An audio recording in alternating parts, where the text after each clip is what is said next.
Hello, and thank you for joining us today at A Beautiful Literature with me, Teacher Martha. Thank you so much for the time. Thank you for even finding the need to check on what we are doing. We are in Act 3 of the Samaritan. I am hoping that you've had a moment to look at Act 1 and Act 2, and even Scene 1 and Scene 2 of Act 3.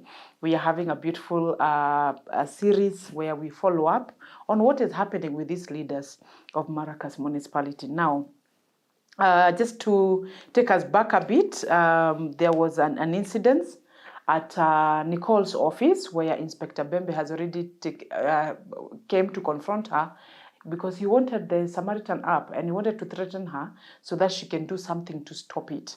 But of course, Nicole, as we know her, she's not the kind to be threatened. And now in Scene 3 is where we begin on a different scene. But maybe before we move on to Scene 3, just a polite reminder that if you subscribe, if you share, if you comment, and if you like, I'll be very happy. It will mean something to the channel because it will help it in its growth. And so I want to kindly ask you to do that because it's only a second and you're able to go on. Now Inspector Bebe is having a meeting with Mayor Mosi, and the meeting is happening at Madingo's golf club. Just to let us know that this club is belongs to Inspector Bebe. And he is, of course, the owner. And behind the club, is his home. And so the two of them are adjacent. And it's important for us to know that because later on we will need that information. Now, the conversation is going on between the two of them. And they are not very happy about things that are going on. And Bembe says, I prefer to die than be an inmate and a homeless person. And Mosi says, tough times, are they not? But don't worry, as I always say, it is the nature of war. So they admit that we are at war. And then Bembe says, Lord, have mercy on me. I have no more doubt that these are my last days. My stomach has been running since the Samaritan came to town, and I am diabetic. I can't last a week in prison.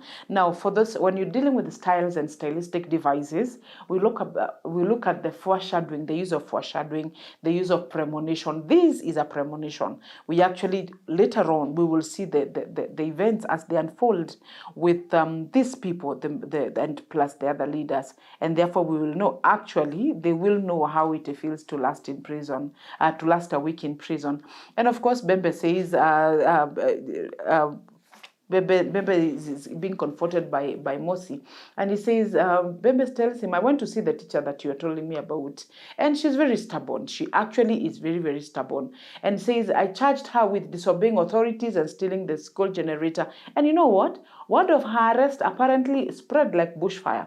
By the time she was arraigned in court this morning, thousands of protesters, touts and hawkers and students, women and men of all walks of life were all gathered at the court's premises. I suspect people were mobilized through the Samaritan app. Just as Jordan had the case, he dismissed it and set her free. Would you believe the fools I sent were unable to steal the generator? I've been badly embarrassed. Can you imagine what kind of leaders we are having? You go harassing a young lady, a young girl, because of your own personal, as you protect yourself, and then you go ahead and give allegations and arrest her unfairly. But Mother Nature is very good. It will support its own, and so therefore everybody, including the young and the old, the male and female, they all came out to protest and say that she must be released. And of course, against there was nothing solid about the allegations, because even the generator that she was told she stole actually was still in school. Can you imagine how embarrassing that is? And Mosi says, I am fully in the picture. I think from now on, that teacher will be a force to reckon with this municipality. I have never seen the kind of solidarity that the people displayed today. What does that tell us? That there is change that is happening, that actually the society is starting to wake up. I bet the Samaritan app has brought such an awakening and realizing that actually we can have power in our own hands, that we don't have to allow the leaders to do the things they need to do. We need to challenge them and even confront them and call them out. And of course, the Bembe is saying, my bosses have now summoned me at the headquarters in the capital on account of her arrest. Now, things are escalating.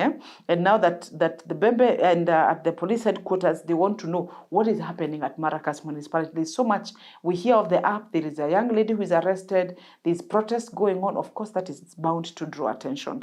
And of course, he says, I get amused when I read this. He says, my situation is out of hand and I have no more ideas left, except perhaps flee into the mountain. Maybe I dig a hole and live there. And you know what? I stepped on one of my shoelaces this morning and got entangled and fell very badly. My knees, elbows, and head are aching. Now I am so ruined. Now, can you imagine Inspector Bembe, because he's big, him falling because a shoelace trapped him and he fell. And Mosi is also equally funny. He says, they say when bad luck chooses you as a companion, even a ripe banana can knock off your teeth. That is so funny, sense of humor as far as I'm concerned. He tells him, by the way, when that is bad luck. And when bad luck starts being your companion, you will actually lose your tooth while you're eating a banana. It will actually knock it off. And of course, now that tells us there's a lot of anxiety. There is a lot of, what do you call it? The suspicion. They're suspicious about everybody. They are anxious. They are worried about what is going to happen with our seniors, because we are not able to contain the app. We can't touch the teacher and so on. And of course, now they have to come up with ways forward. And it's very, very annoying when we read on page 101 that they're having a conversation about how the meeting went, how the protesters and demonstrations because of the vote of no confidence, how it happened. And it says, I assigned a contingent, that is the inspector saying, I assigned a contingent of officers to support the Red Eagle. Remember, Red Eagle is the militia group, the gangs. Remember at the beginning of the play, we had talked about the gangs in the skit, and so they all have gangs. Inspector Bembe has his own gangs, Mayor Mosi has his own, Simol has, and they all get employed depending on the issues that are there. And so he says that I got contingent of officers to support the Red Eagle. In no time, there was not a soul in the whole vicinity of the municipal headquarters. But he says they're regrouping again, and I hear there's a rally that is coming up on Wednesday at the stadium. And of course, Mosi is anxious. What do you mean? I don't know. Are we going to handle this? Maybe Red Eagle will not be able to handle. And Bembe says, don't worry. It can be. I will arrange to have the ghetto boys provide backup. They will be armed. Can you imagine? They will be armed with broken glasses, nails, swords, spades, scissors, hoes, and daggers, and other things. What kind of a leadership is this? What kind of a place is this that we are living? Does this make sense to you as far as Kenya's situation is concerned? Do we see those kind of things happening when we have demonstrations? Young people coming up from everywhere with things, they are armed. You can see those pangas are new. You can see those, the daggers are new. You can see whatever they're doing. It's something that has just been bought. Does it mean that our leaders are like this, who will want to come up with their own gangs and their own groups for their own self-interest? And then Mosi is very happy. That sounds like a great idea. Let us make another round of the smoke that thunders. I will get more mattresses, tires, and sacks for burning during the occasion, and the diesel to burn a couple of trees in the town center. Can you imagine? Does that make sense to you? Do you remember of instances where in our country we have those kind of situations? Imagine the taxpayers' money is the one that funds those kind of chaos, and there are people who benefit. They go home with money because they've burnt trees, they've burnt tires, they've done many things, they have killed people. There are people who benefit out of that. It's very, very sad. And of course, now you can see a foreshadowing where the Bembe says, but there's a colleague, we need to be careful, because there's a colleague in the Anti-Corruption Investigation Bureau that hinted to me that actually these people might be coming down to check on us, especially because of the Samaritan app and the things that are going on. And therefore, we need to be very careful. We don't have a lot of time. And that is foreshadowing, because finally, at the end of the book, we see that happening. Actually, finally, the Anti-Corruption Investigation Bureau comes down and tries to get hold of and tries to get hold of them. And of course, now they realize that we need to do something very quickly. And that is where they talk about the Justice Jordan holds the key out of this mess. If only we were able to get Justice Jordan, will be so okay. And this is where the story changes completely. The introduction of Justice Jordan at this moment is so critical because it influences how the plot proceeds. And we are told we have no choice but to get him on our side. I intend to exploit the grain scandal to make him play ball. Okay? Even them, they have grain scandals. I think in our country we've had issues of grain scandals. So even them, they have. Justice Jordan has been accused of being involved in a grain scandal. How does it go? And finally, in a few minutes, Jordan comes in, and of course he's as arrogant as always. He says, "I try." He's told, "You have kept your schedule," and then he says, "I tried to make the best of my time.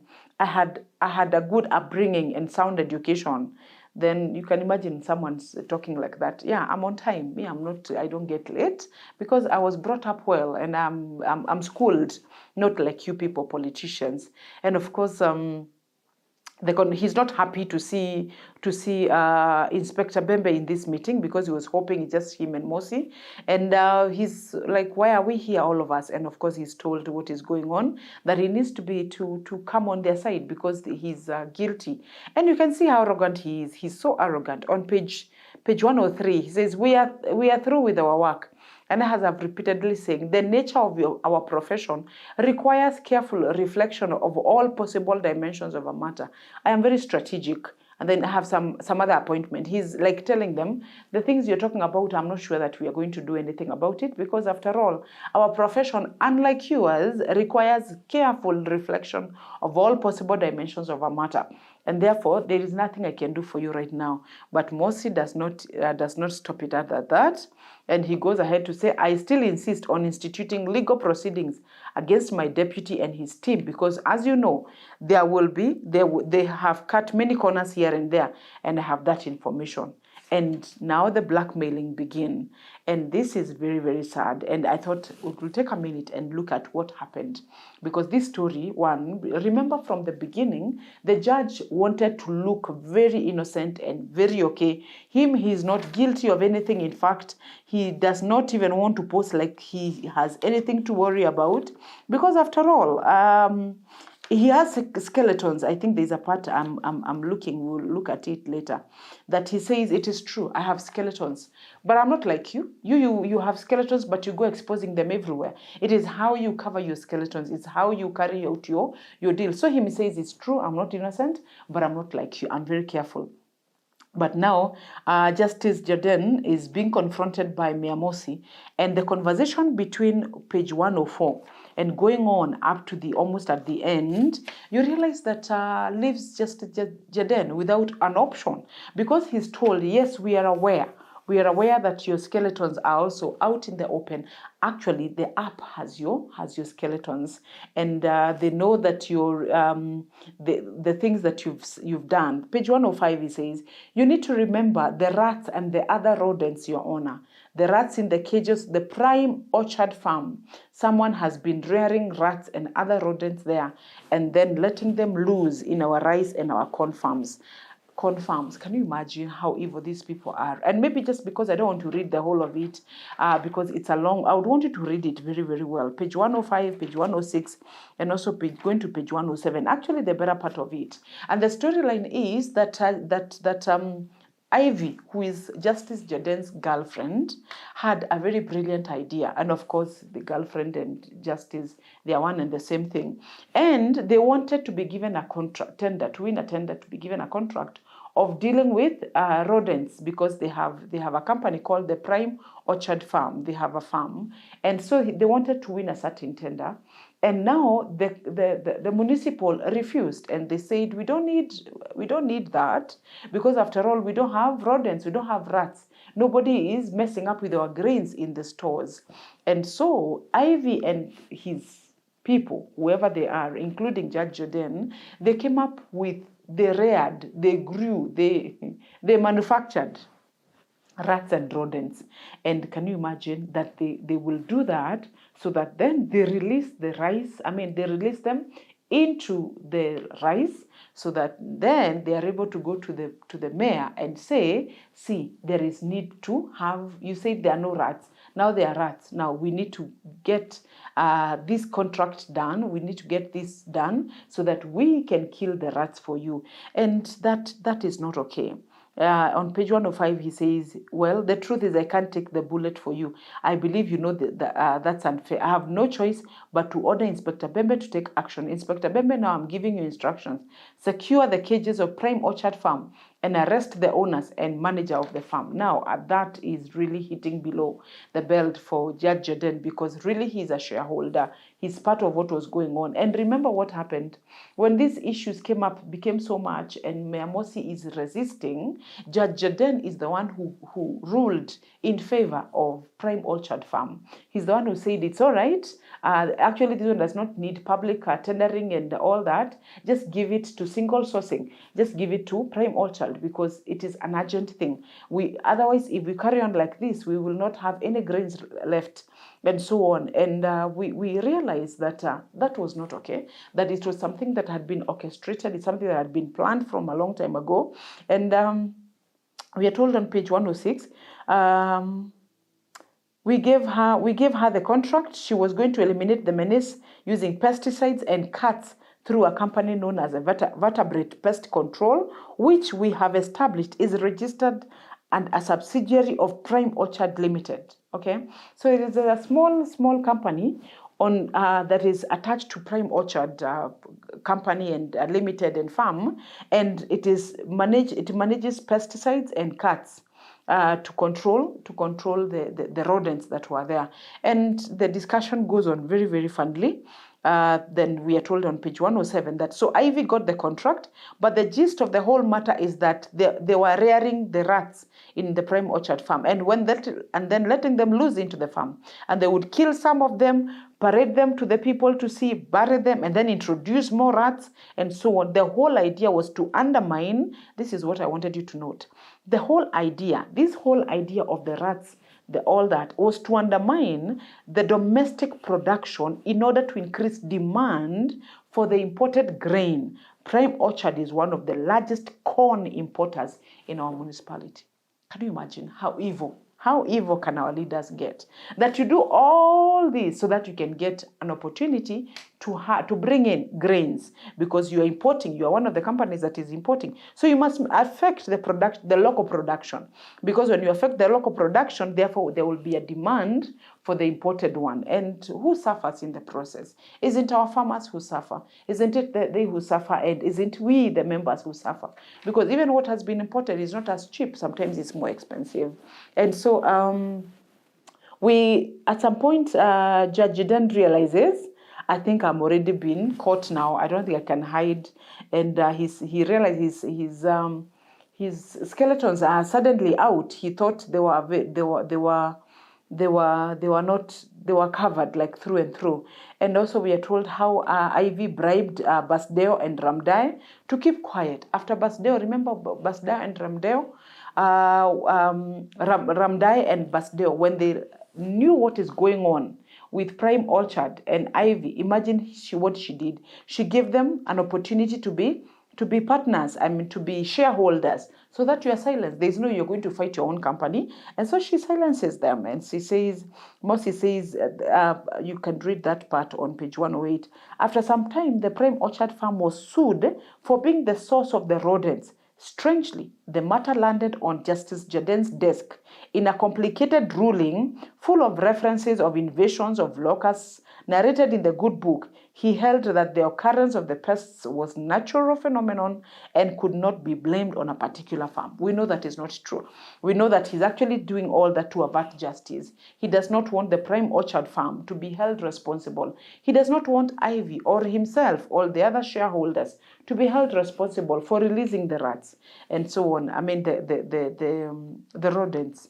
And so we have, therefore, a conversation going on where it is very, very interesting. I thought this is very interesting. They were talking about the cats. Remember, there are cats that they brought.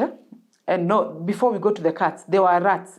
Now, these are how the rats that were reared looked like. At length, allow me to read you this. At length, the rats and other rodents that were introduced started to breed. You know how fast they breed? So we eventually landed into a huge problem. Sadly, they also found their way into the grain stores. We have, I think, they are more than the grain now. That is exaggeration, we know. That how can the rodents be more than the grain? Actually, then they should be dead. And then he says that as a consequence of the actions of the accused and the company, now we have more rodents than grains in the municipality. And you realize that this is very, very sad. Of course, there's a bit of exaggeration, but it's very sad that a situation like this continues to get out of hand. And what is funny is that what interests me is the other judgment that was pronounced on the contract. It will be part of the evidence. They say, yes, he reportedly ruled that the rodents were bad-tempered, had an attitude, and required specially trained cats to kill. Now I think this is getting so funny. Can you imagine someone in a court saying that the rats that we are dealing with have an attitude? They are bad-tempered, and actually they need special cats to kill them. And then, what did they mean by specially trained cats? As reported on the Samaritan, he told a mutual friend shortly after the ruling that the cats can learn how to somersault. That's during combat with a temperamental rodent. I think these people are jokers. That now they even have trained cats that can actually somersault when they are confronting the rodents. I think that is really, I mean, what do they take us for? What do they take us for? So, and they were asking, what do you mean the rodents have an attitude? They say those rodents were very funny because even when you confront them, when they see you, they don't run because they are reared amongst human beings. They actually see human beings as their friends. Can you imagine you coming across a rat somewhere, a big, huge rat, and this rat it's not even running away. Actually, it's looking at you with an attitude and just even allowing you to pass. How do you confront those rats? And now, what is even very funny is that on this page 110, he says, he asked, what happened to the cats? Did the cats come to deal with the rodents, these somersaulting cats? Mosi says, yes, they did, but they eventually became wild. They are such huge, hairy brutes. There is nothing like them on earth. No one has any idea who gave birth to them and why. And you know, they are the type that can't eat rodents, and they prefer chicken. Now, surely, now what are we dealing with? The judge told us that he has professionally trained cats. These cats also cannot eat the rodents. They eat chicken. So really, this coming from a judge, I think it's very, very sad. And now what is, even as I wind up on that, on page 111, Mosi says, I don't think, he says, don't you think that is the worst evil a judge can ever do? Mosi says, I don't think so. Actually, compared to the other things he does in court, introducing rodents in the farm was an act of benevolence. What they are saying is that the judge, the things he does in court, actually this one for rodents is nothing. It's not a big deal. And of course, they go ahead and make very sarcastic, very taunting statements, and they are making fun of him. And he says, Bembe says, I have to rush to the police station. I'll be sending officers to bring you to the station to record a statement concerning this matter. You must enforce the law. Yes, we must enforce the law. Yeah, it is nothing personal. And of course, Jordan now realizes things are bad, things are thick. I will actually end up, I'm exposed. There's nothing I can hide. And Mosi tells him, your name must enter in the roll of dishonor. This is the image of his lordship, and he mimics how it will go down when he's exposing him. Say, this is the image of his lordship, Justice Ian Jordan, and the lowest wretch that ever sat on the bench of Maracas municipality. That is how you will go down in history. And of course, nobody wants to do that. And of course, Judge Jordan says he's trying to fight back. He says, you can't intimidate me so easily. I am not. And he's told, just shut up. Because really, what we are trying to do, you will have to be in trouble. And of course, Judge Jordan now kind of wants to listen. And he says, no, I didn't. You're playing dirty just to make sure that we are in this mess together. Of course, it's okay. We can deal. But we must be strategic. That is what I've been saying all along. That's a lie. That is what he has been saying all along. He didn't want anything to do with them. Now that he's in trouble, he becomes part of them. And on page 112, the tables have turned now, and we can see Mosi saying, well, I can only do that under one condition. That condition is convict Mr. Basdeo and Deputy Ramdai for the involvement in the grain scandal. You must also jail Honorable Simo and Honorable Ted for supplying air to the Maracas municipality. We must stop these thugs. Lawyers acting on the Maracas Municipal Council will lodge the cases tomorrow morning on your chambers. You must work on them very fast. And Mayor Mosi has really put Judge Jordan in a difficult situation. He says you must arrest these people. Tomorrow morning you'll have their files on your desk. Please make sure that you arrest them as soon as possible because they should be behind bars. And he walks. He leaves him. And finally, Judge Jordan is having a soliloquy as a style anyway. He's talking to himself and we can see how troubled he is. Actually, he says everything else, everything was doing, everybody was stealing, everybody was committing crime, everybody was corrupt. So why would I not do it? I danced the dance of our time. I looked forward to retiring soon to enjoy the fruits of my labor. Look now, I have what I have turned out to be. I'm like the foolish rich man in the good book who prepared to retire and enjoy his wealth only for the maker to take him. Now that is very, very important because the author, the playwright, is raising that to help us understand that the consequences. You remember when Madam Nicole was telling the students that the wheels of justice will catch up with you, however long. The meals of the gods, it may take long, but it will happen. And now we can see that happening. Oh, my poor stomach, the ulcers are back. I am beginning to catch the smell of rats. Can you smell it? I can see a huge rodent. It looks like a sewer rat. It looks vicious. It is baring its teeth. It is coming for me. Can you see it? Oh, is this the end? Now, that is a troubled man. He's hallucinating. He actually can see the rats coming to him. And it's very, very sad that one who was so arrogant, he didn't want anything to do with these leaders because after all, his skeletons are well hidden. You people did not hide your skeletons well, and that is not my problem. Now he's the one on the spot and he's panicking, he's scared, he does not know what to do because he is put in a difficult situation. And that is it for Act 3, Scene 3. I'm hoping that you have understood that act very well. And so in the next one, we will look at Act 4, Scene 1. Thank you very much for watching.